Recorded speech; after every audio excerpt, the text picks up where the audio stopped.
এইগুলো কতগুলো একেই বলে রাজনৈতিক নাটক, আর কি বলবো।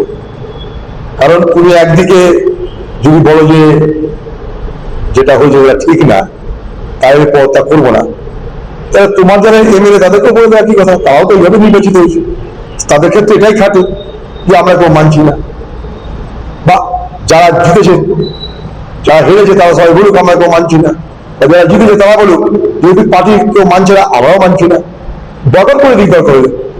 আমি তো বলবো পশ্চিমবঙ্গের তৃণমূল পার্টিকে যে আপনারা যদি মনে করেন এই নির্বাচন অনৈতিক নির্বাচন, চুরি করে হয়েছে, মানে আমরা ভারতবর্ষের রাজনীতিতে একমাত্র রাহুল গান্ধী যিনি নির্বাচনের চুরির কথা প্রথম বলেছিলেন ভারতবর্ষের সমস্ত বিরোধী দলকে, ভোট চোর গদ্দি চোরের স্লোগান রাহুল গান্ধী দিয়েছিলেন, তখন কিন্তু কেউ সমর্থন করেনি, ঠিক আছে।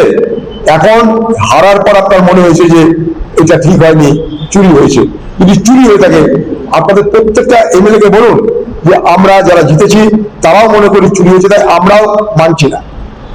যারা হেরেছে তারাও বলুন আমাদের পর্যায়ে মানছি না, কারণ চুরি হয়েছে। শুধু আপনি একা মেনে কি করবেন? এটা নাটক করা ছাড়া কিছু নয়। কারণ আপনাকে দিয়ে আপনি আইন তো পারেন না, কোর্টে চলে যান। আপনি বড় লয়ার, সুপ্রিম কোর্টে গিয়ে ওকালতি করেছেন, এবার কোর্টে গিয়ে দাঁড়ান, আপনার পক্ষে সওয়াল করুন, বিচারা শুনুন, তবে না, মানে নাটক করার কোনো মানে হয় না।